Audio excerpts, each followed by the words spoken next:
So here we are, the Katy Trail. No, not really.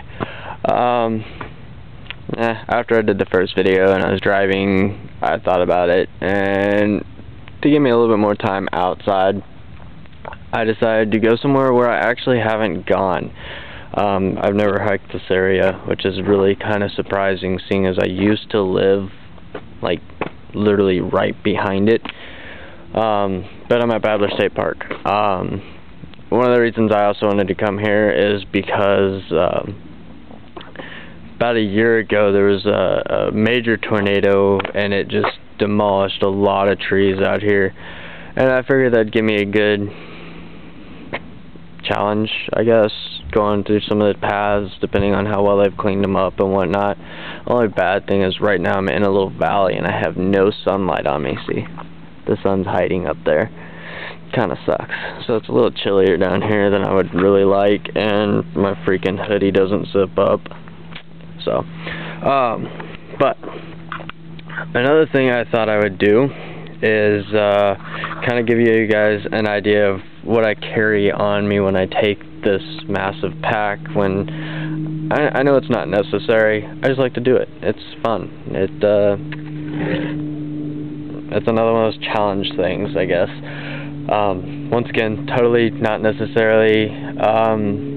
The things I have in my bag, though, from doing kind of doing research, but you know, more of kind of taking stuff with me and learning from mistakes. What I have in my bag is what I would recommend people to take when they do multiple day hikes.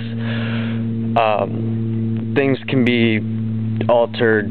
Obviously, everything can always be altered for personal preference. It just depends, and the way you set up your bag too is completely up to you.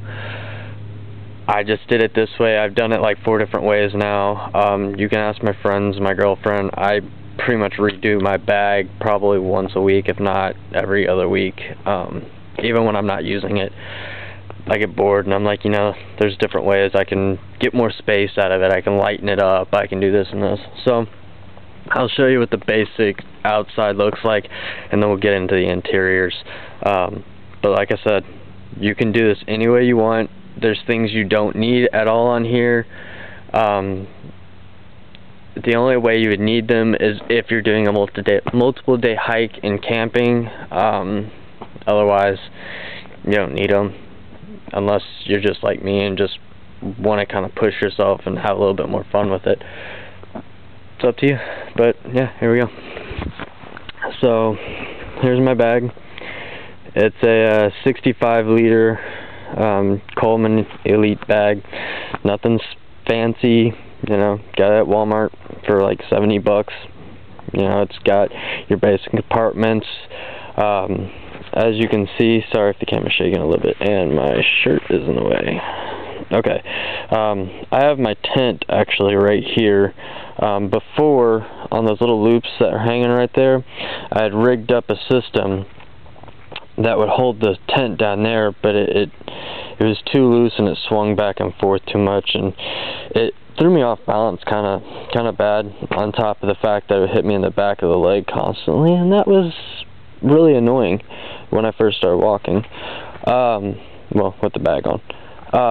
And then coming to this side, this little guy right here is it's a micro entrenching tool. I know if anybody's familiar with the military, you know exactly what that is.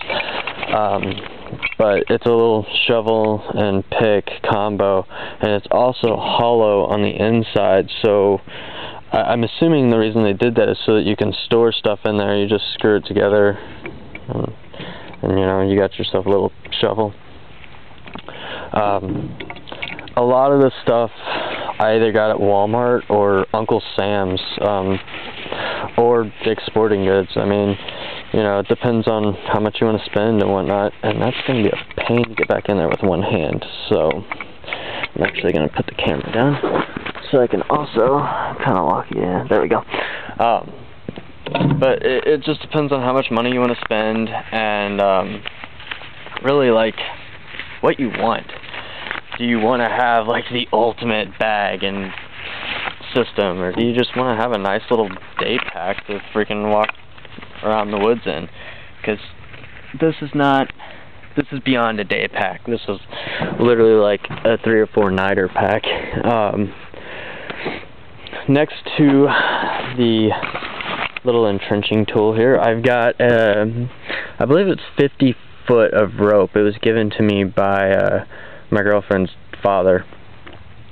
Really cool guy, actually. He's actually helped me out, kind of set up and figure out what I want to put on my bag and whatnot. Right here, this little silver piece is actually a machete I carry with me at all times.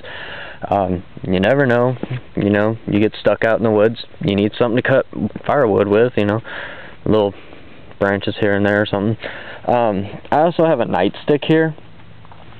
I know people are like, what the hell do you have a nightstick for? That's, you know, my whole thought behind the nightstick was, if for some reason you came into contact with some kind of animal, no matter what it is, coyote, whatever, and if you're one of those people that are really like, I don't want to kill anything, blah, blah, blah, blah, that is a very powerful weapon that is non-lethal. You hit an animal with that thing one time, or a person even, hard enough in the right spot, whether it be the limbs, head, it's gonna hurt. I mean, if you hit him in the head, you might kill him. I mean, just to be honest, because those things hurt. But it's a good non-lethal weapon, I guess, if you're really conscious about that thing.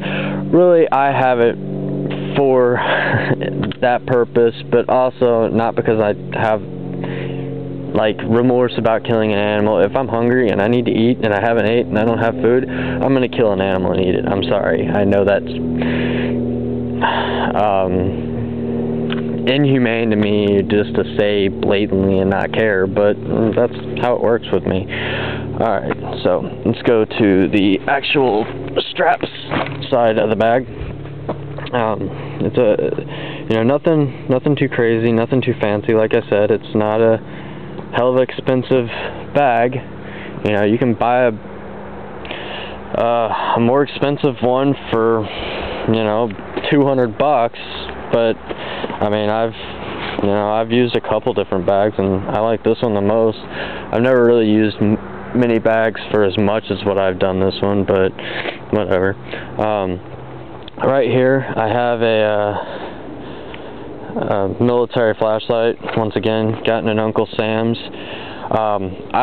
This is a personal preference with this. I keep it here, and I don't know if you know anything about the military light, but it's got the regular switch here, and it's got a middle switch, like, or a middle setting. So you have down, which is off, and then you have up 2 clicks, but you can't really hear it click. But if you go up all the way, it turns on. But if you put it right in the center, that button at the top you can actually push and have like a beacon almost. So I leave it in the center. It doesn't waste any battery until you hit that button, so, you know, why not? And that way, if you need to in an emergency, you can quickly turn it on.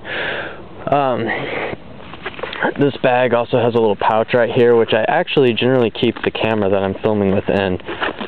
It's just a very convenient little spot. This bag has a